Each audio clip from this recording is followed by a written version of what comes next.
Hello everyone, welcome back in another session of costing today.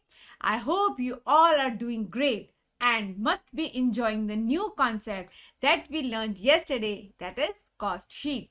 तो फटाफट से चलिए करते हैं अपनी warm up exercise and I hope अब आप लोगों को पता लग गया होगा कि what warm up exercise stands for in our class.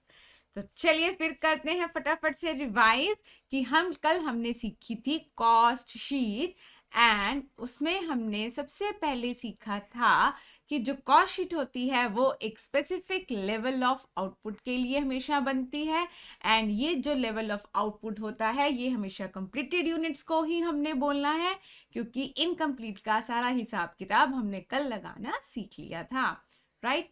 तो सबसे पहले हमारी शुरुआत होनी थी डायरेक्ट मटेरियल से। डायरेक्ट मटेरियल कौन से? कंज्यूम्ड से। तो उसके लिए पहले हमने क्या बात करनी थी? कंजम्पशन कैसे निकलती है? Opening stock of raw material plus purchases minus closing stock of raw material, that gives you raw material consumed, right.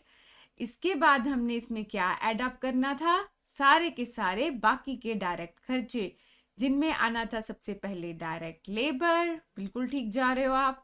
इसके बाद बारी थी डायरेक्ट एक्सपेंसेस की, परफेक्ट। एंड इसका टोटल का क्या नाम था हमारा? प्राइम कॉस्ट, बिल्कुल सही जवाब। फिर इसमें हमने ऐड करने थे कौन से एक्सपेंसेस? Factory overheads. सबसे पहले इसका नाम हमने क्या देना था? Gross factory cost. अब यहाँ पर चल रहा था फैक्ट्री का काम। अब फैक्ट्री में जब खर्चे हुए तो वो फिनिश गुड्स के ऊपर भी हुए, वो WIP के ऊपर भी हुए। तो यहाँ पर हमने ओपनिंग स्टॉक ऑफ WIP को ऐड करना था। कंप्लीट लॉजिक्स कल डिस्कस हो गए थे इसके Y के। क्लोजिंग स्टॉक को यहाँ पर माइनस में एडजस्ट करना था। What you receive is net factory cost or another name was works cost, right? इसके बाद हमने क्या ऐड करना था? QRAP. You remember what was QRAP? Quality control cost, research and development cost, administrative expenses related to production and primary packing cost. इनको add करने के बाद यहाँ पर हमने एक याद से एडजस्टमेंट करनी थी। अगर क्वेश्चन में दिया हो तो वो क्या था? Credit for recoveries of scrap. अगर कोई आपको स्क्रैप की रिकवरी हुई है तो उसको यहाँ पर माइनस करना था, राइट। अब इन सब के बाद हमें पता चलना था कि जो हमने प्रोडक्ट तैयार किया है उसकी हमें कॉस्ट ऑफ प्रोडक्शन कितनी पड़ी है, राइट। अब प्रोडक्शन के बाद हमने बात की थी कि अब हम सेल तक पहुंचेंगे एंड सबसे पहले इंपॉर्टेंट बात कि जो बनाया वो सब कुछ बिक नहीं जाता, इसलिए opening stock of finished goods add होना था, closing stock of finished goods minus होना था। और यहां से हमें पता चलना था कि हमने एक्चुअली में गुड्स सेल कितने किए, सोल्ड फिगर पता चलनी थी। अब हमें पता चल गया कि जो बेचे उनको बनाने का इतना खर्चा, अब सेलिंग के खर्चे करेंगे। तो इसमें सबसे पहले हमने जो जनरल ओवरहेड्स हमारे बचने हैं ऊपर से, जनरल ऑफिस ओवरहेड्स, वो ऐड करने थे। सेलिंग एंड डिस्ट्रीब्यूशन के खर्चे ऐड करने थे एंड तब हमें यहाँ पर आकर पता चलनी थी इसकी कॉस्ट ऑफ सेल्स, जिसका दूसरा नाम था टोटल कॉस्ट, राइट। तो कॉस्ट शीट का फॉर्मेट नॉर्मली यहीं तक सपोर्ट करता है। अगर आपको वो प्रॉफिट निकालने को बोले तो आई टोल्ड यू कि अब हम स्टेटमेंट ऑफ प्रॉफिट सेपरेटली दिखाते हैं। वैसे कई बारी तो वो इसी फॉर्मेट में यहाँ पर ही प्लस प्रॉफिट और टोटल सेल लगा देते हैं, बट यू प्रेफर कि आप स्टेटमेंट ऑफ प्रॉफिट अलग ही बनाओ। तो स्टेटमेंट ऑफ प्रॉफिट में क्या आएगा? आपकी टोटल सेल कितनी है, उसमें से आप कॉस्ट ऑफ सेल्स जो ऊपर कॉस्ट शीट का आपको टोटल बताएगी वो आप यहाँ पर माइनस करोगे and then you will reach ultimately what profit you earn. ठीक हो गया? So this is the complete format which we discussed yesterday in very detail, right? अच्छा, अब सबसे पहले प्रैक्टिकल क्वेश्चंस में आगे बढ़ने से पहले मैं आपको एक और कॉन्सेप्ट नहीं है, मतलब एक और इम्पॉर्टेंट बात आपसे डिस्कस करना चाहती हूँ। अब आप नोटिस करो कि हमने सब खर्चे डाल दिए, क्योंकि देखो हमने यही पढ़ा है ना कि cost plus profit is sales. It means हमने सारे खर्चे डाल दिए और प्रॉफिट एलिमेंट देख लिया कि हमें कितना कमाना है, एंड सेल तक हम पहुंच गए। तो हमें पता चल गया कि बिजनेसमैन ने ओवरऑल प्रॉफिट कितना कमाया। अब जरा सोच कर देखो, आपको लगता है कि ये वाला जो प्रॉफिट है ये ट्रू पिक्चर दिखा रहा है ऑर्गेनाइजेशन की? आप अपना P&L याद करो जो बचपन में पढ़ते थे। उसमें कुछ ऐसे एक्सपेंसेस होते थे, कुछ ऐसी आइटम्स आती थी जो शायद यहाँ पर आपको कहीं दिखाई नहीं दी और शायद माइंड में भी नहीं आई, क्योंकि आप पूरी तरह कॉस्ट की दुनिया में खो चुके हो। आपको वो एक्सपेंसेस याद नहीं आए। फॉर एग्जाम्पल, अगर मैं आपको बोलूं कि जब आप बचपन में P&L बनाते होते थे ना, तो वहां पर आप मान लीजिए item I loss on sale of machinery. ठीक है, अगर आपको कोई भी मशीनरी जैसा एसेट बेचने पर कोई लॉस होता था तो आप उसको P&L में डालते थे, नेट प्रॉफिट निकालते थे। अब लेकिन कहीं पर आपको ऐसे एक्सपेंसेस नजर आए नहीं। अब हमारा काम क्या है, अब हमने डिटेल में लॉजिक लगाकर सोचना है कि ऐसे खर्चे अगर नहीं आ रहे तो क्यों नहीं आ रहे, आने चाहिए या नहीं, एंड वॉट एवर जो भी इसका कंक्लूजन है वो हमें बताना है। अब सबसे पहले आप फिर से मेरी एक बात सुनो। What you are learning is cost accountancy. आप अपने आप को क्या इमेजिन करोगे? Cost accountant. अब कॉस्ट अकाउंटेंट बंदा कौन होता है? जिसका टारगेट ये होता है कि बिजनेसमैन जो ऑपरेशंस कर रहा है, जो उसका काम है, उस काम को करने के उसको कितने खर्चे आ रहे हैं। मेरा फुल फोकस समझो, मैं किस चीज के ऊपर हाईलाइट कर रही हूं आप लोगों को। अगर मान लीजिए किसी बंदे का काम रेडीमेड गारमेंट्स बनाकर बेचने का है, तो उसका सोल ऑपरेशन क्या है? वो कपड़ा बाय करता है, कपड़े को स्टिच करके रेडीमेड गारमेंट्स बनाकर उसको कस्टमर तक सेल करके पहुंचाना। दैट इज द सोल, कह लो कि एक routine business of the person. अब इस ऑपरेशन को रन करने में जो जो उसको खर्चे आ रहे हैं, मतलब कस्टमर तक उस प्रोडक्ट को डिलीवर करने के खर्चे आ रहे हैं, हमने सिर्फ वो खर्चों का हिसाब किताब लगाकर उसको देना है। We are not concern with any other extraordinary item.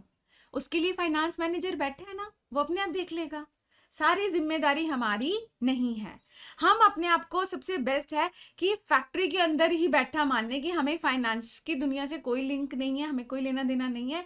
What we are concern is just with the product that the manufacturer is making and providing it to the customers, right. अब आप सोचो, ये जो हमने ऊपर जितने भी खर्चे डाले हैं ना, ये सिर्फ गुड्स के साथ रिलेटेड है। ठीक है, तो अब अगर ऐसी कोई आइटम आ जाए आपको लिस्ट में कि बेटा अब इसको भी बताओ, कॉस्ट शीट में ये सारे खर्चे हुए, उनमें एक खर्चा ये आ जाए, अब इस आइटम पर पहुंचते आपका हाथ रुकना चाहिए कि यार ये आप सोचो ये है क्या? ये है मशीनरी, आपकी ओल्ड हो गई थी, खराब हो गई थी, whatever is the scene, आपने उसको बेचा और आपके उसके ऊपर लॉस हो गया। अब अगर आप सोचो तो मशीनरी कहाँ पर पड़ी होती है? फैक्ट्री में, तो इट मीन्स ये फैक्ट्री ओवरहेड का खर्चा है। रॉन्ग। अब आप जस्ट एक बार इमेजिन करो, क्या ये चीज रेकरिंग नेचर की है? नहीं, ये एक once in a lifetime ये ऐसी ट्रांजेक्शन्स होती है कि आपने मशीनरी बाय की, उसको बेच दिया, उस पर लॉस हो गया या प्रॉफिट, कुछ भी सीन हो सकता है। तो इस अगर आप सोचो यहां पर वही खर्चा आना चाहिए जो गुड की सेल प्राइस में ऐड होगा और कस्टमर तक पहुंचेगा, तो it should be very normal expenses. अब अगर मैं सोचो इसको ये सोच के कि मशीनरी फैक्ट्री में पड़ी है तो इसको फैक्ट्री ओवरहेड का पार्ट बना देती हूँ, तो सोचो अगर एक बारी की कॉस्ट शीट में ये फैक्ट्री ओवरहेड का पार्ट बन गया तो यहाँ पर ये वाली फिगर मेरी बढ़ जाएगी।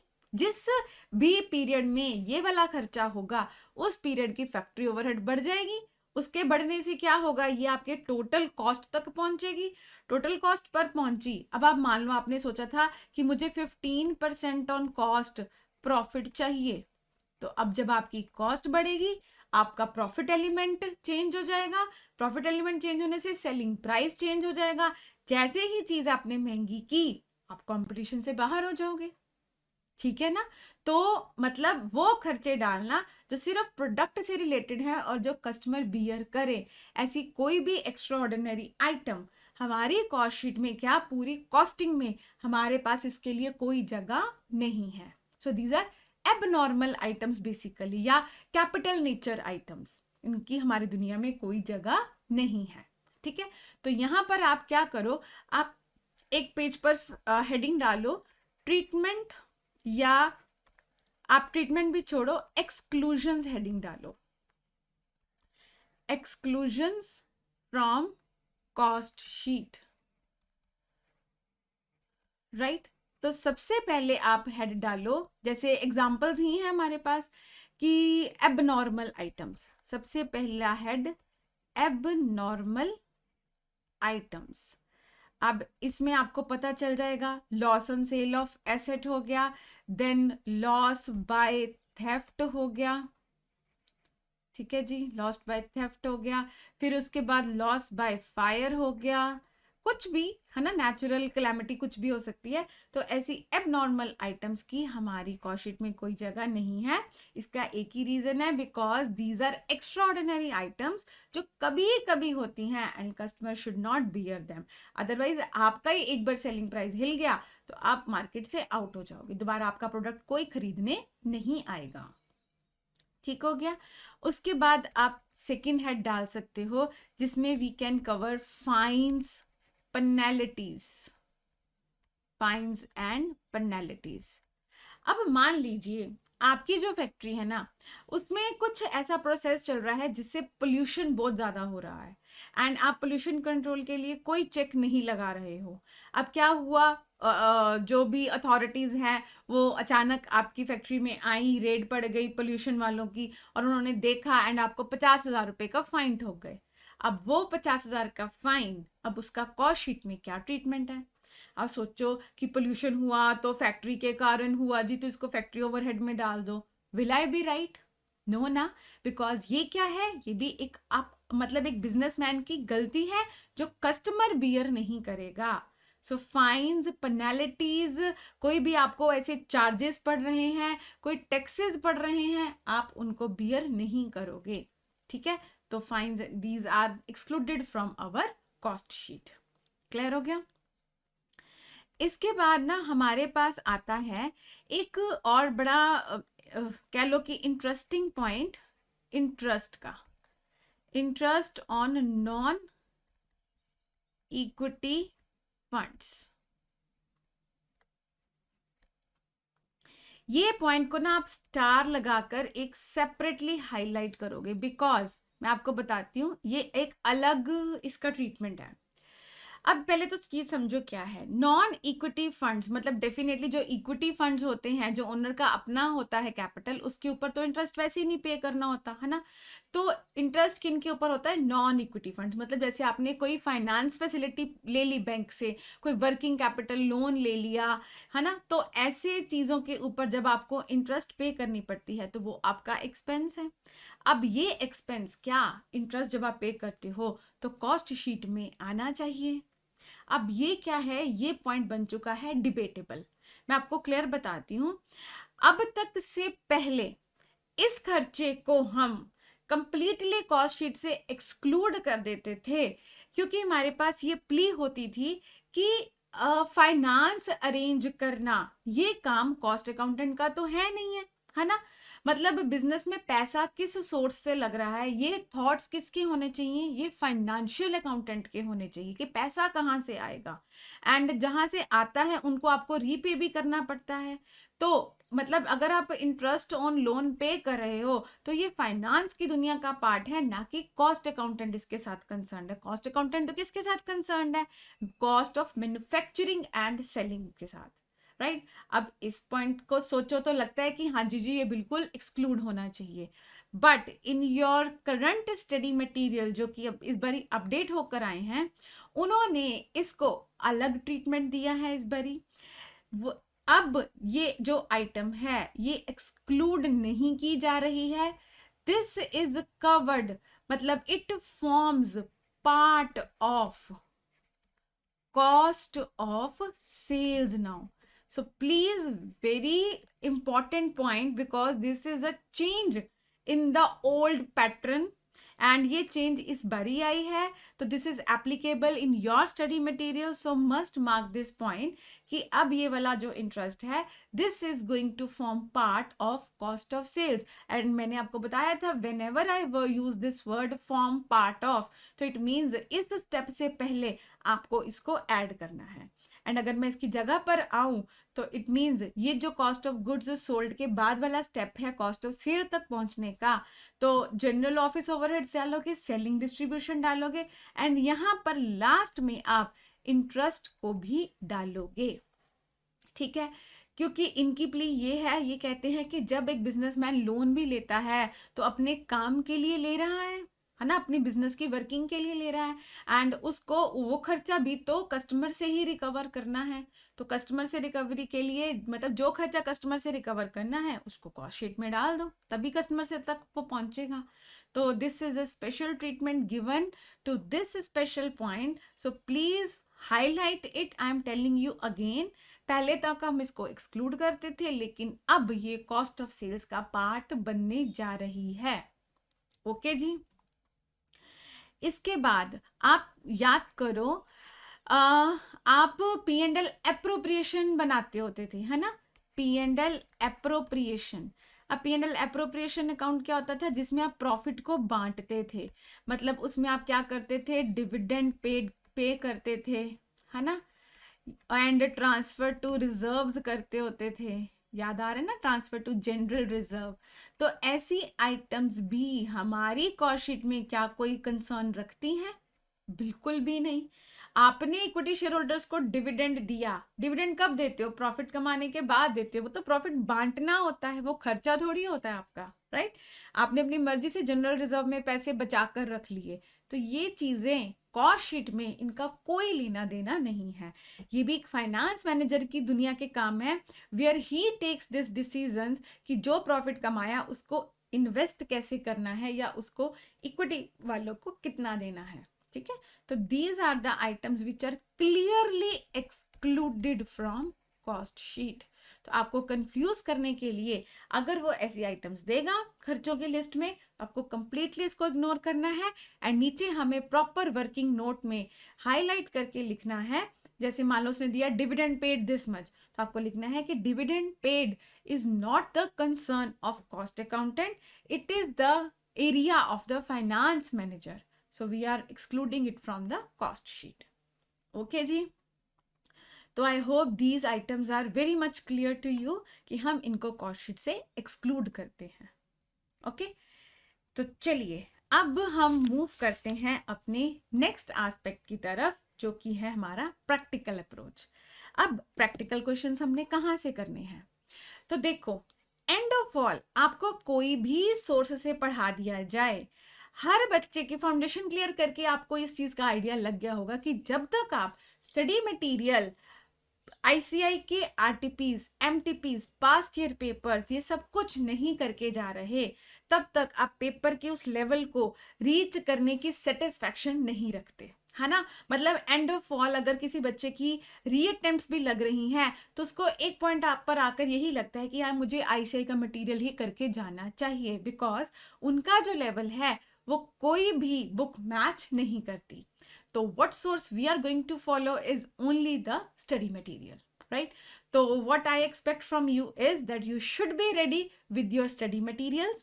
आप अपना 6th chapter that is cost sheet उसको ओपन करके उसके न्यूमेरिकल क्वेश्चंस की तरफ आ जाओ, एंड जैसे कि एक नॉर्मली हम फेस टू फेस क्लास में पढ़ते हैं, I will be reading out questions and I will make you understand the question from my book. आप अपनी बुक सामने रखो, जैसे जैसे मैं आपको बोल रही हूँ आप अपनी बुक में साथ साथ पढ़ते जाओ, एंड जब सोल्यूशन करवाना होगा तो you can look into the screen, तो प्रॉपर एक फेस टू फेस वाला कनेक्शन रहेगा हमारा। ठीक है जी, तो चलिए, तो सबसे पहले आप आ जाइए, I will be telling you the page number 6.9 page पर आपकी इलस्ट्रेशन नंबर 1 है। You can see that. तो मैं वहां से शुरुआत कर रही हूं। लिमिटेड से क्वेश्चंस हैं इसके, बट ये आपका पूरा लेवल कवर करते हैं जो कि पेपर का है, राइट।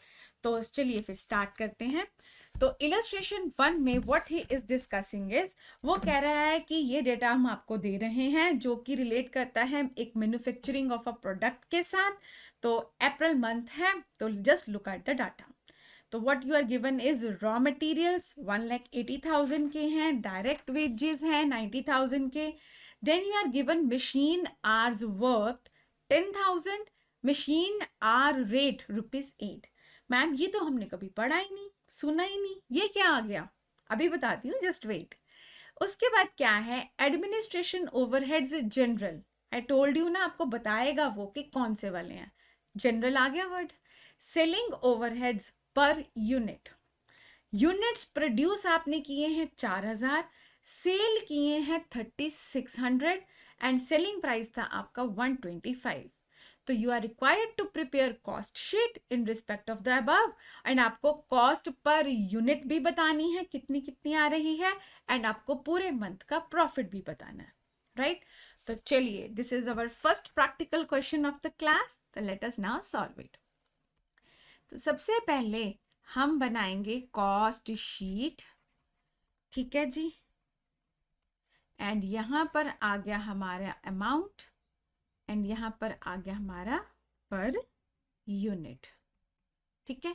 तो यहां पर हम क्या लिखेंगे, आउटपुट 4,000 यूनिट्स की है, एंड जो सेल्स है वो 3,600 की है। आप ऊपर दोनों चीजें मेंशन कर दो, क्योंकि कॉस्ट शीट के फॉर्मेट में हम जैसे जैसे आगे बढ़ते हैं हम प्रोडक्शन से सोल्ड पर आ जाते हैं, राइट ना। तो प्रोडक्शन कितनी है 4,000, सोल्ड कितने 3,600। तो हर एक एप्रोप्रिएट लेवल पर कैलकुलेशन कैसे कैसे करेंगे, तो will learn in this question, right. अब देखो हमारे पास फुल फ्लेज फॉर्मेट है opening stock of raw material से जो शुरू होता है, but do you think that we require so much detailed format in this question? नहीं ना, हमारे पास कोई opening raw material, closing raw material purchase ऐसी कोई इंफॉर्मेशन नहीं है। तो इट मीन्स जो हमें दिया हुआ है वो इकलौती फिगर ही है, और वो किसकी है, डायरेक्ट मटेरियल कंज्यूम्ड की, है ना। जब वो कुछ बता ही नहीं रहा तो हम एक्स्ट्रा में वो 0 फिगर्स लिख के अपनी कॉस्ट शीट को गंदा नहीं करेंगे, राइट। तो ये कितनी है 1,80,000 की, ठीक है। अब साथ ही में पर यूनिट कॉलम को समझते हैं। अब आपको जो रॉ मटेरियल दिया हुआ है वो डेफिनेटली जो ये खर्चा आता है कंज्यूम का, वो किस पर आता है, प्रोड्यूस्ड यूनिट्स पर। आपने प्रोड्यूस कितने किए, तो 1,80,000 विल बी डिवाइडेड विद 4,000, तो आपको पर यूनिट मटेरियल कॉस्ट कितनी पड़ रही है 45। इसके बाद सेकेंड स्टेप, डायरेक्ट वेजेस। अब ये भी बिल्कुल क्लियर कट है that 90,000 have been spent as wages। अब ये wages भी बनाने पर लगे, तो 90,000 divided by 4,000 it means 22.5 rupees per unit आपको डायरेक्ट वेजेस का खर्चा आया, ठीक है। अब डायरेक्ट एक्सपेंसेस हमारा नेक्स्ट हेड होता है। डायरेक्ट एक्सपेंसेस यहाँ पर नहीं गिवन, ठीक है ना, क्लियर है आपको, क्वेश्चन में नहीं गिवन, तो we will eliminate that step. अब नेक्स्ट इंफॉर्मेशन जो हमें दी हुई है वो क्या है, machine hours worked and machine hour rate. अब हम समझो ये क्या चीज है, देखो मशीन आवर्स वर्कड, इसका मतलब क्लियर हो गया ना कि मशीन्स कितने घंटे चली, आवर्स कितने घंटे चली 10,000। मशीन आवर रेट, इसका क्या मतलब होता है, आर रेट मतलब आर्ली रेट। 1 घंटा मशीन जब चलती है तो आपको कितना खर्चा करवाती है, वो 8 रुपए का। अब मशीन जब चलती है तो कौन से खर्चे करवाती है, आपकी पावर खींचती है वो, ठीक है। एंड ये जो चीज है ना कैलकुलेशन करनी है, आप ओवरहेड चैप्टर में जाके सीखोगे। मेरे पास एक फुल फ्लेज टॉपिक है मशीन आर रेट का, तो हमें वहां पर पता, उसमें हम क्या करते हैं बेसिकली कि मशीन के को चलने में 8 रुपए का खर्चा पर आर आता है, तो उसमें हम सारे खर्चे डालते हैं, लाइक मशीन के ऑपरेटर की सैलरी हो गई, ठीक है, मशीन की डेप्रिसिएशन हो गई, मशीन एरिया का रेंट हो गया, एवरीथिंग इज कवर्ड एंड उसमें हमें पता चलता है कि 1 घंटा जब मशीन चलती है ना तो हमें कितना ओवरऑल खर्चा करवाती है, 8 रुपये। अब ये जो है मुझे चाहिए एक्सपेंस, तो क्या पता चलेगा कि 10,000 घंटे चली है 8 रुपये के हिसाब से, 80,000 is the expense of machines. Now machines are kept in factory, so ये किसका पार्ट बनेगा, फैक्ट्री ओवरहेड्स का। ठीक है जी, तो यहाँ पर सबसे पहले मैं इस स्टेप को वाइंड अप करके क्या लिखूंगी, this is your prime cost. Okay, तो ये आपके पास आ गया 2,70,000 एंड इनका टोटल आपके पास आ जाएगा 67.5। क्लियर। अब इसके बाद हमारा next step that is factory overheads. Now you have to show the workings very clearly कि 10,000 घंटे 8 रुपये के हिसाब से 80,000 रुपीज आपका खर्चा आया मशीन्स को चलने का। अब 80,000 जब पर यूनिट निकालना है, again it will be divided with 4,000 because machines चली कंप्लीटेड यूनिट्स के ऊपर, राइट। तो यहाँ पर मेरे पास क्या आ गया, factory cost. So total will be 3,50,000 and यहाँ पर हमारे पास आ जाएगा 87.5। अब फैक्ट्री कॉस्ट में हम ग्रॉस और नेट वर्ड यूज करते थे WIP के कारण। ना इस क्वेश्चन में WIP की कोई इंफॉर्मेशन ही नहीं है, कोई जरूरत नहीं है, छोड़ देते हैं। ठीक है, इसके बाद अब मतलब ये जो भी आया ये मेरा नेट फैक्ट्री कॉस्ट है। अब नेट फैक्ट्री कॉस्ट के बाद हम क्या करते थे, क्यू रैप के एक्सपेंसेस ऐड करते थे। अब आप पूरे क्वेश्चन में देखो कहीं पर भी आपको लगता है कि क्यू रैप की कोई इंफॉर्मेशन है, क्वालिटी कंट्रोल ना। अगर मेरे पास एडमिनिस्ट्रेटिव ओवरहेड्स हैं तो लेकिन वो कौन से हैं, जनरल वाले, रिलेटेड टू प्रोडक्शन वाले नहीं है, ना प्राइमरी पैकिंग ना स्क्रैप, कुछ भी नहीं है। तो this is such a simple question. तो क्यू रैप के बाद भी हमने किस स्टेज पर पहुंचना था, कॉस्ट ऑफ प्रोडक्शन के ऊपर। इट मींस यही मेरी फैक्ट्री कॉस्ट एंड यही मेरी कॉस्ट ऑफ प्रोडक्शन। ठीक हो गया, 0,0,0,0 करके डिटेल नहीं लिखनी है, सिंपली आप सोचो कि इसके बाद कॉस्ट ऑफ प्रोडक्शन है डाना है तो उसका नाम वहीं पर लिख देते हैं हम। ठीक है, अब प्रोडक्शन के बाद सबसे पहले हम क्या देखते हैं, सोल्ड कितने की है। अब वो इंफॉर्मेशन आपके पास है, opening stock, closing stock of finish goods की कहीं ना कहीं कोई इंफॉर्मेशन है, तो वो यहाँ से दिखाई दे रही है हमें। अगर हमने 4,000 बनाए हैं लेकिन सेल 3,600 किए हैं तो दैट मीन्स हमारे पास 400 यूनिट का क्या बच गया है, क्लोजिंग स्टॉक। तो अब यहाँ पर हम क्या करने वाले हैं, closing stock of finished goods को माइनस करने वाले हैं। देखो ओपनिंग की कोई इंफॉर्मेशन है ही नहीं तो क्लोजिंग ही है अकेला, राइट। अब इसकी calculation, now we don't have any opening stock, it means जो बना है इसी में से क्लोजिंग स्टॉक बचा है, क्लियर कट है। तो इसकी वैल्यू कैसे आएगी, अब आप सीधा लेमैन की तरह सोचोगे कि 3.5 लाख खर्चा किया था 4,000 यूनिट्स के लिए, ठीक है, एंड हमारे पास बचे कितने हैं क्लोजिंग स्टॉक में, 400 यूनिट्स, क्योंकि 3,600 बेचे हैं। अल्टीमेटली यहां से भी आप फिगर को उठा सकते हो 87.5। ठीक है, ये मैं क्यों बता रही हूँ, क्योंकि मुझे अभी आगे जाके आपको वो फीफो वेटेड एवरेज मेथड सिखाने हैं। तो ये सिंपल मैं आपको बता रही हूँ कि जो भी हुआ इसी में से हुआ। ठीक है, तो इट मीन्स अगर मैं सब मान लो पर यूनिट का कॉलम नहीं बनाती तो मैं कैसे करती, तो सिंपल है, 3.5 लाख का खर्चा किया कितने यूनिट्स के लिए, 4,000 के लिए। ठीक है, हम किसकी वैल्यू निकाल रहे हैं, 400 यूनिट्स की। तो यहाँ पर ये फिगर आ जानी मेरी, ठीक है ना, 10% ही होगा ना, 35,000 की फिगर मेरी बाहर हो जाएगी। क्लियर। अब याद रखना यहां पर 87.5 नहीं लिखना, क्योंकि जैसे ही अगर आप एक बार इमेजिन करो मैं इसको 87.5 यहां पर भी लिख दूं, क्योंकि मुझे पता है पर यूनिट यही आना है, तो ये क्या होगा, नेक्स्ट कॉलम में आके ये 0 हो जाएगा, राउंड हो गया ना। इसको हमने नहीं लिखना, पर यूनिट की एक अपनी दुनिया है, उसको उसके साथ पैरेलल नहीं चलाना हमने, राइट। तो अब आप यहाँ पर देखो हमारे पास क्या आया, कॉस्ट ऑफ गुड्स सोल्ड। अब देखो आपके पास 3,50,000 माइनस 35,000, तो रेस्ट बची 315,000। अब 315,000 कितने यूनिट्स की कॉस्ट है? 3600 की ना, तो आप 3600 से डिवाइड करो, इट विल बी 87.5 अगेन। ठीक है ना, यही चीज आ गई। बच्चे नॉर्मली यहाँ पर कंफ्यूज हो जाते हैं कि यहाँ पर अगर आपने वैल्यू लिख दी, क्योंकि हम ना ब्लाइंडली क्वेश्चन को करना शुरू कर देते हैं, अगर यह यहाँ पर वैल्यू लिखी तो इसने नेट ऑफ होके यहाँ पर 0 हो जाना है, जबकि ऐसा थोड़ी है। हमें तो ये बताना है कि पर यूनिट उसको मटेरियल का खर्चा, लेबर का खर्चा, ये कितना आया, अब जो गुड बेचा उसकी अपनी पर यूनिट कॉस्ट कितनी आई है। ठीक है, तो ये चीज है। आ गया कॉस्ट ऑफ गुड्स सोल्ड। अब हमारे पास आ गए सेलिंग के एक्सपेंसेस। अब आप देखो, सबसे पहले हमारे पास एडमिनिस्ट्रेशन ओवरहेड्स कौन से हैं? जनरल वाले, तो वो आ जाएंगे 35,000 के। अब नोटिस करो, अब जब ये वाला खर्चा आया 35,000, अब जब मैं इसको पर यूनिट निकालूंगी तो should I divide it with 4,000 और should I divide it with 3600?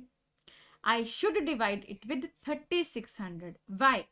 अब क्लोजिंग स्टॉक जो है ये यहाँ पर बाहर हो गया है, इस वैल्यू तक ही हम इसकी वैल्यूएशन करते हैं। अब ट्रेडिंग अकाउंट याद करो अपने बचपन का, आपको सारा कुछ याद आ जाएगा। ट्रेडिंग अकाउंट में फिनिश गुड्स की जो वैल्यू होती थी वो ऊपर ट्रेडिंग अकाउंट में खत्म हो जाती थी, एंड ये जो खर्चे होते थे, सैलरीज टू स्टाफ एंड ये वो सारे जो नीचे P&L वाले खर्चे होते थे, वो क्लोजिंग स्टॉक की वैल्यू में ऐड नहीं होते थे, है ना। यहाँ पर भी सिंपल सा लॉजिक है। अब हम इन गुड्स को बेचने वाले हैं, मैं यहाँ पर अलग पेन से मार्क करती हूँ, ये है 3600 यूनिट्स की दुनिया। ठीक है ना, तो ये वाले खर्चे अब जो सेलिंग के करिए मैं या एडमिनिस्ट्रेशन जनरल के करिए, ये कितने यूनिट से रिकवर करने हैं? 3600 को बेच के रिकवर करने हैं। तो 35,000 डिवाइडेड बाय 3600, तो 9.72।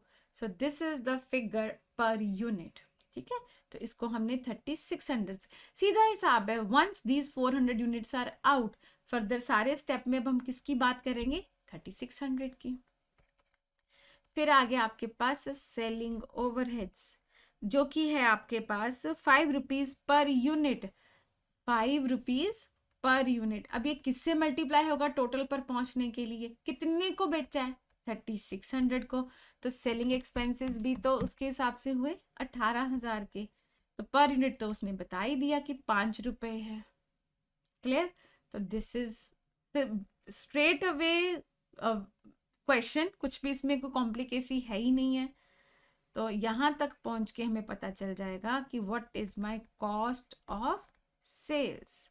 तो अब आप इन तीनों को ऐड कर दोगे, तो 315,000 प्लस 35,000 प्लस 18,000, तो इट इज गिविंग यू 368,000। इधर से यहाँ इनको ऐड करते हैं या फिर सीधा 3600 से डिवाइड करते हैं, हमें पता ही इतना ही आना है, 102.22, राइट। तो ये मेरा कॉस्ट ऑफ सेल आ गया। पहली रिक्वायरमेंट पूरी हो गई, उसने बोला था पर यूनिट निकालो, तो we have to make per unit column simultaneously, right. फिर उसके बाद उसकी सेकेंड रिक्वायरमेंट थी प्रॉफिट फॉर द मंथ निकालो। अब प्रॉफिट फॉर द मंथ निकालने के लिए हमने क्या डिसाइड किया था कि we will be making statement of profit separately. यहां पर हम सबसे पहले सेल्स डालेंगे। सेल्स आपकी हैं कितनी? Selling price per unit is 135, तो 125 इनटू, यहाँ पर आपके यूनिट्स थे सेल के 3600, तो 125 इंटू 3600, 4,50,000 आपकी सेल रेवेन्यू रिकवर हुई है, माइनस कॉस्ट ऑफ सेल्स आपकी पड़ी है 3,68,000 की, माइनस किया। What ultimate profit you have earned is this minus 368,000, 82,000. So this is the first illustration of your study material, right?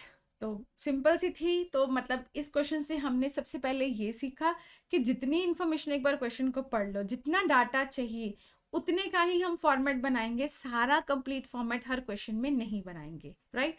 And पर यूनिट कॉलम में ध्यान रखना है, जब भी क्लोजिंग स्टॉक्स बाहर निकालने हैं तो यहाँ पर वैल्यू नहीं डालनी, क्योंकि यही वैल्यू आगे जाकर कॉपी होनी है। बाकी क्लोजिंग स्टॉक इस क्वेश्चन में स्ट्रेट फॉरवर्ड था। अभी मैं आपको इसी में आकर फीफो वेटेड एवरेज वो कब लगना है, कैसे पता चलेगा, वो सब कुछ सिखाऊंगी, ठीक है। तो this was the first part of the question, first illustration. इसके बाद आप इलस्ट्रेशन 2 पर आइए। This I am going to give you as your homework.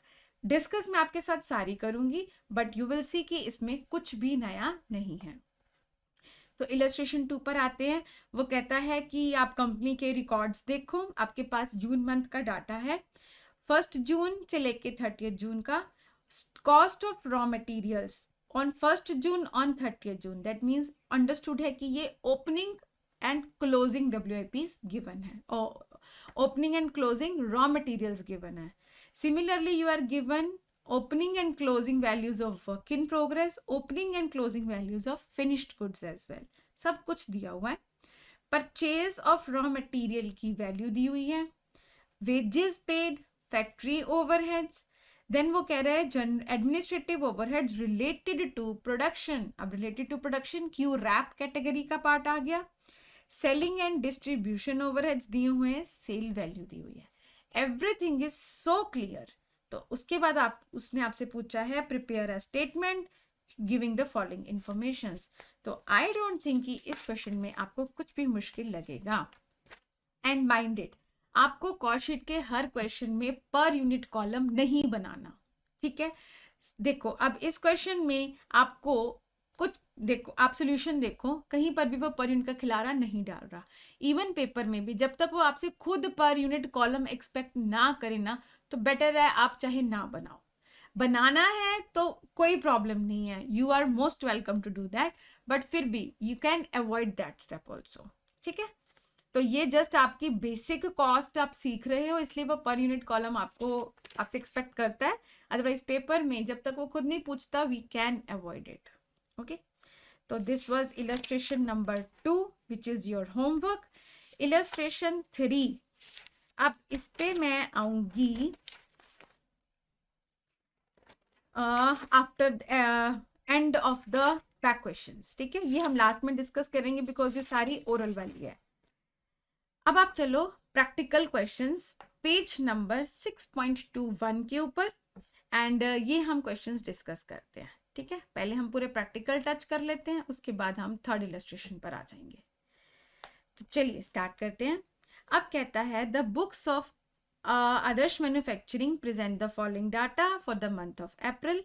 अब फर्स्ट इंफॉर्मेशन क्या है, वो कहता है direct labour cost ₹17,500 being 175% of works overheads. अब इसकी लैंग्वेज देखो, कॉस्ट लेबर कॉस्ट बता दी उसने, लेबर कॉस्ट डायरेक्ट वाली, कहता ये है 17,500 बीइंग 175% ऑफ वर्क्स ओवरहेड। इसको जब इसकी जरूरत आएगी तब डील करेंगे, मैंने लिख लिया है। उसके बाद कहता है cost of goods sold excluding administration expenses ₹56,000, ठीक है। ये दो इंफॉर्मेशन आपको वो दे रहा है। फिर उसके बाद उसने आपको बताया inventory account showed the following opening and closing balances. अब आपके पास raw material WIP finish goods का ओपनिंग क्लोजिंग सब कुछ दिया हुआ है। Other data are selling expenses दिए हैं, जनरल एडमिनिस्ट्रेटिव एक्सपेंसेस दिए हैं, सेल्स दी है। You are required to find the value of materials purchased. पहली इंफॉर्मेशन है आपको मटेरियल परचेज की फिगर निकालनी है। उसके बाद कहता है prepare a cost statement showing the various elements of cost and also the profit earned. अब आपको उसका प्रॉफिट भी बताना है एंड पूरी कॉस्ट स्टेटमेंट बनानी है। अब इस क्वेश्चन में ये दो इंफॉर्मेशंस आपको दी हुई हैं इस फॉर्म में, जब इनकी जरूरत पड़ेगी उस पर आएंगे। अब सबसे पहले आपको क्या करना है, हमेशा क्वेश्चन को जब स्टार्ट करना है तो एक बेसिक फॉर्मेट से शुरू कर दो, ठीक है। आप जैसे मैं रॉ मटेरियल के स्टेप पर हूँ, सबसे पहले रॉ मटेरियल डील करना है, तो मैं सिर्फ ये देखूंगी ओपनिंग क्लोजिंग है तो ठीक है। अब opening stock of raw material पूरा फॉर्मेट आप अपनी तरफ से बनाना शुरू कर दो।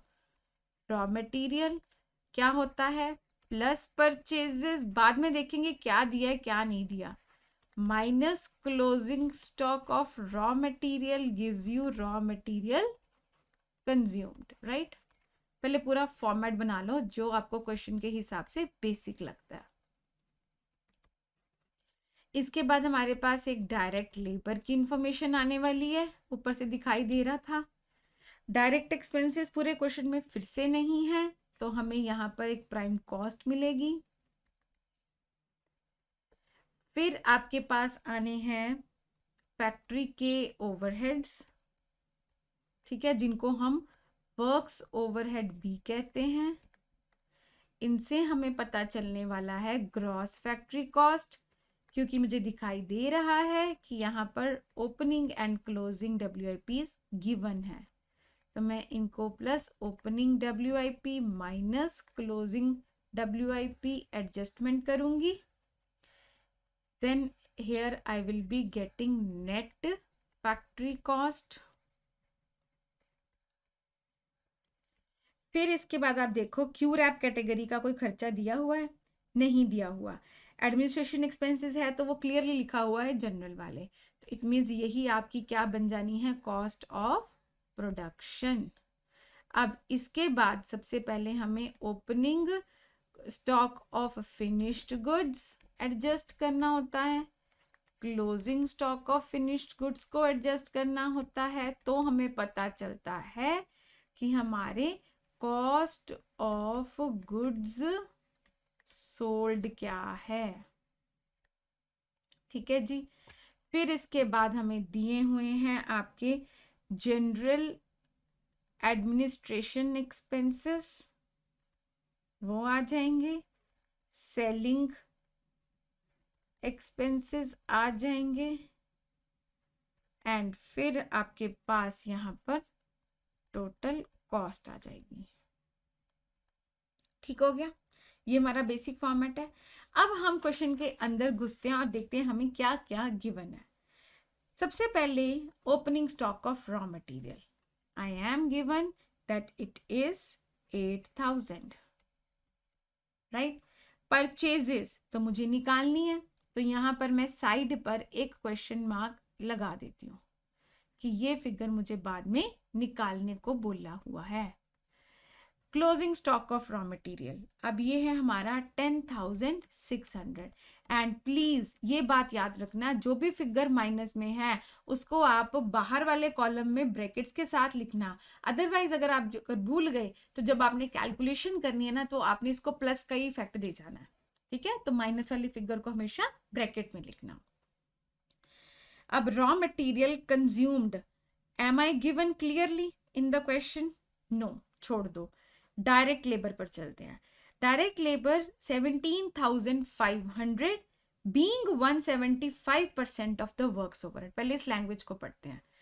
देखो इसका मतलब क्या है कि जो आपकी ये रही लेबर कॉस्ट है वो 17,500 है, बीइंग, अब इसको ना पढ़ने में कई बार बच्चों को कंफ्यूजन होती है, तो बीइंग यहाँ पर आप जब भी ऐसी वर्डिंग आए तो इमेजिन करो equal to, being equal to, मतलब कहने का इसका क्या है कि जो आपकी यहाँ पर लेबर कॉस्ट पड़ रही है वो किसके बराबर है, 175% ऑफ वर्क्स ओवरहेड के बराबर है। लैंग्वेज ये कहती है। तो अगर मैं इसको मैथमेटिकल शक्ल दूं तो ये बात बन रही है। अब मिसिंग फिगर कौन सी हो गई, वर्क्स ओवरहेड की, तो मैं इसको नीचे ले जाऊंगी कि ऑफ का मतलब क्या होता है, मल्टीप्लाई, राइट। तो दिस इज वर्क्स ओवरहेड। तो जब आप इसको कैलकुलेटर पर सॉल्व करोगे, अब कैसे करना है, 17500 लिखना, ठीक है, डिवाइड करना, 175 करना, परसेंट साथ में डाल देना, ठीक है, आपको कैलकुलेशन इजी करनी सिखाती हूँ, नहीं तो कई बारी परसेंटेज हट के 100 आ गया, ऊपर गया, नीचे आ गया, मिस्टेक्स हो जाती हैं। सिंपल वे में बता रही हूँ, जो लिखा है कैलकुलेटर पर वैसे ही प्रेस करो। 717500 लिखा, डिवाइड किया, 175% साथ में ही कर दिया, तो आपके पास 10,000 की वैल्यू आ जाएगी। दैट मीन्स वर्क्स ओवरहेड जो है हमारे, वो कितनी वैल्यू के आ गए, 10,000 के आ गए, राइट। इसके बाद हमारे पास नेक्स्ट इंफॉर्मेशन अब फिल नहीं हो सकती ग्रॉस फैक्ट्री कॉस्ट की, तो ओपनिंग क्लोजिंग WIPs एडजस्ट कर देते हैं। ओपनिंग 10,500, क्लोजिंग 14,500, ये मैंने क्वेश्चन में से देखा, मैंने इंफॉर्मेशन डाल दी। इसके बाद नेट फैक्ट्री कॉस्ट भी फिल नहीं हो सकती क्योंकि अभी तक ऊपर जगह खाली है। फिर opening and closing stock of finish goods डाल देते हैं, 17,600 ओपनिंग एंड 19,000 क्लोजिंग। ओके जी, अभी भी यहां से अगर मैं पूरे ट्रैक से चलूं तो नहीं आ सकती, छोड़ दे अभी राइट नाउ इसको। सेलिंग एक्सपेंसेस 3,500 के हैं, जनरल एडमिनिस्ट्रेटिव एक्सपेंसेस 2,500 के हैं, राइट। दोनों का पॉजिटिव इफेक्ट जाना है। देन सेल्स अभी मैंने इस कॉस्ट शीट फॉर्मेट में नहीं डाली, ठीक है। तो जो इन्फॉर्मेशन मुझे दी थी मैंने एक बार ये सारी जो अपना फॉर्मेट बनाया था उसमें डाल दी। अब देखते हैं मुझे एक्स्ट्रा क्या दिया है जो अभी तक मैंने नहीं यूज किया। ऊपर एक इंफॉर्मेशन थी आपके पास, ये रही, cost of goods sold excluding administration expenses ₹56,000। It means अब आपके पास किस चीज की वैल्यू दी हुई है, COGS की, COGS एक्सक्लूडिंग एडमिनिस्ट्रेटिव एक्सपेंसेस। तो ये COGS वैसे ही हमें पता है कि एक्सक्लूडिंग जनरल एडमिनिस्ट्रेटिव एक्सपेंसेस ही होते हैं, ठीक है ना। हमारा जो जनरल उसके बाद में ऐड होती है, तो ये होती एक्सक्लूसिव फिगर है, क्लियर। ये फिगर डालने से मेरा बहुत बड़ा मसला सॉल्व हो जाएगा। कैसे, अब मैं ब्लू पेन से देखना मैं क्या करूंगी। अब यहां से ये देखो इंफॉर्मेशन कंप्लीट हो गई ये तीनों, तो इसका मतलब मैं टोटल कॉस्ट निकाल सकती हूँ, 56,000 प्लस 2,500 प्लस 3,500। इट मीन्स मुझे पता चल गई ये 62,000 है, ठीक है। अब बैक गियर मारते हैं और ऊपर ऊपर चलते हैं। अब देखो ये इंफॉर्मेशन मिसिंग है, अब ये प्लस ये माइनस ये करके 56,000 बनता है, तो हम इसको कर सकते हैं। अब ना गलती क्या होती है, नॉर्मली जिसको प्लस इफेक्ट जाना चाहिए उसको माइनस चल जाता है, बिकॉज आप इस चीज को लिख कर नहीं देखते। अब अपने माइंड में इसको एक्स इमेजिन करो, एक बार करो, ठीक है। अब आपकी क्वेश्चन क्या बनती है, X plus 17,600 minus 19,000 is equal to 56,000। तो गलती पेपर में नहीं करनी, हमें 10-10 नंबर के ये क्वेश्चन आने हैं, हमारे लिए ये क्वेश्चंस ये फ्री के नंबर है, ठीक है। तो मैं इसको इक्वेशन को लिख कर करूंगी, x plus 17,600 minus 19,000 should be equal to किसके था, ये था 56,000 की इक्वल। तो जब इसको हम मिसिंग फिगर निकालेंगे तो x will be equal to 56,000 plus 19,000 minus 17,600, that is 574, ठीक है। तो यहाँ पर क्या आ गया, 57400, ठीक है जी। तो ये गलती नहीं करनी। देखो अब आप सोचकर देखो, इक्वेशन में माइनस 19,000 ने प्लस का इफेक्ट लिया है, ओके। ये आ गया मेरे पास। अब इसकी हेल्प से मैं यहाँ की इंफॉर्मेशन फिल कर सकती हूँ। अब फिर से इसको x इमेजिन करो या y इमेजिन करो, एंड नीचे आप इसके ना वो लिखते जाना एक एक लाइन में वर्किंग नोट्स की तरह, तो आपको पूरे के पूरे 10 नंबर मिलेंगे क्वेश्चन में। तो जैसे मुझे ये दिखाई दे रहा है कि gross factory cost plus opening WIP minus closing WIP is equal to net factory cost. आप इसको एक इक्वेशन लिख के इसमें वैल्यूज फिल करके ग्रॉस फैक्ट्री कॉस्ट की वैल्यू बाहर निकाल लेना। तो अब इसकी वैल्यू क्या आएगी, प्लस 14,500 माइनस 10,500, तो इट विल बी 61400, ठीक है। अब 61400 फिल हो गया, ये ऊपर वाली इंफॉर्मेशन आ जाएगी। अब यहाँ पर ये फिगर क्या आ जाएगी 51400. I have reach till prime cost. ठीक है. डायरेक्ट लेबर मैंने यहाँ पर फिल नहीं की, ये हमें ऊपर क्वेश्चन ने बताया था कि दिस इज 17,500. ये क्वेश्चन नहीं बताया था मुझे, तो मैं इसको पिंक पेन से ही लिख रही हूँ. ठीक है. तो अब इसमें 17,500 को इफेक्ट दिया, तो डायरेक्ट मटेरियल कंज्यूम्ड आ गया 33900. उसने 33900 आते ही अब ये मिसिंग फिगर फिल हो जाएगी. अब आप इसको करो, फिर से आप इसकी इक्वेशन नीचे लिखना वर्किंग नोट बना के कि opening stock of raw material plus purchases minus closing stock will be equal to 33,900. फिर इसकी अब मिसिंग फिगर निकाल देना. तो जब ये मिसिंग फिगर निकलेगी तो that will give you answer as 36,500. तो here it is 36,500. Okay ji. तो with this your first part of the question is over. उसने आपसे पूछा था मटेरियल परचेज की वैल्यू निकालो, फिर उसने पूछा prepare a statement showing the various elements of cost. अब हमारा जो ये फॉर्मेट है, इसने हमें ए पार्ट का भी सोल्यूशन दे दिया, इसने हमें बी पार्ट का भी सोल्यूशन दे दिया. ठीक है. And also the profit earned उसने बोला है. अब प्रॉफिट अर्न के लिए मुझे टोटल कॉस्ट पता चल चुकी है. सेल्स मेरे पास ऑलरेडी हैं 75,000 की, तो मैं स्टेटमेंट ऑफ प्रॉफिट बना के इसको सेपरेटली इसका प्रॉफिट एलिमेंट हाईलाइट कर दूंगी. ठीक है.